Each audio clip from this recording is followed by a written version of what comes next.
નર્મદા જિલ્લા ભાજપના બે દિગ્ગજ નેતાઓ સાંસદ મનસુખ વસાવા અને નાંદોદના ધારાસભ્ય ડોક્ટર દર્શનાબેન દેશમુખ આમને સામને આવી ગયા છે.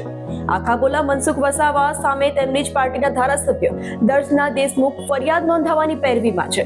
મારા જ વિસ્તારમાં ભરૂચના એક સાંસદ મનસુખભાઈ વસાવાજી કે જેઓ મારા માટે વાણી વિલાસ કરી રહ્યા છે, ખોટા શબ્દોનો પ્રયોગ કરીને મારી પ્રતિષ્ઠાને હાનિ પહોંચાડી રહ્યા છે, ત્યારે હું એમને કહેવા માંગુ છું કે એમણે થોડા સમય પહેલા એમણે કહ્યું હતું કે હું ચૈતરભાઈ વસાવાને સમર્થન કરું છું, પરંતુ મારે એમને કહેવું છે કે એ જે ડેડિયાપાડાના ધારાસભ્યશ્રીની વાત કરે છે એ તો એમના ભાણિયા થાય છે અને એ પોતે સમર્થન કરે છે એવું એમણે એક વિડીયોના માધ્યમથી સમગ્ર સમાજને સમગ્ર લોકોને એ જણાવ્યું છે. તો મારા પર એવા ખોટા આરોપો લગાવવાની એમને શું જરૂર પડી? અને મને ખોટી રીતે ચૈતરભાઈ વસાવા સાથે સમર્થન કરું છું કરીને જે સંડોવવાનો પ્રયત્ન કરે છે, મારી પ્રતિષ્ઠાને જે ઝાંખપ લગાડવાનું કામ કરે છે, એમના જેવા વડીલ વ્યક્તિ તરીકે એ જ્યારે આવી વાહિયાત વાતો કરતા હોય, પોતાની જ પાર્ટીની એક દીકરી માટે એ જે શબ્દોનો પ્રયોગ કરી રહ્યા છે એ ખરેખર ખૂબ જ દુઃખદાયક છે કે 5મી તારીખે તમારા ઉપર જે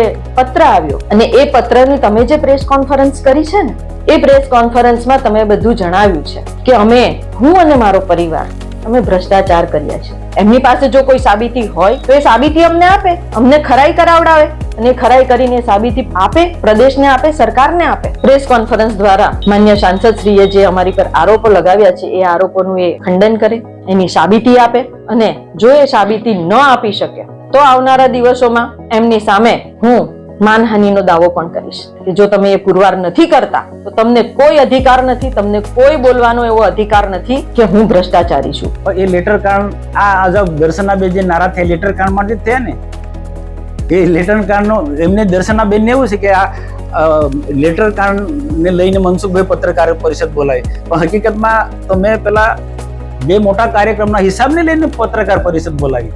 એમની ગેરસમજ છે અથવા તો ઇરાદાપૂર્વક આવા ખોટા લોકોને બચાવવા માટે એમને આ પત્રકાર પરિષદ બોલાવી. ચૈતર વસાવા હું જાહેરમાં કહું છું ને કે ચૈતર વસાવા મારો ભાણિયો થાય, પણ એની જે વિચારધારા અલગ છે એટલે મારી વિચારધારા અલગ છે.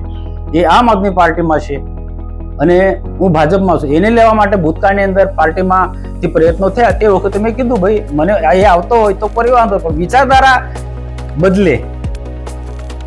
હવે ધારાસભ્ય બેન દર્શનાબેન આજે ખરેખર એ પોતાના પગમાં કુવાડો મારી રહ્યા છે.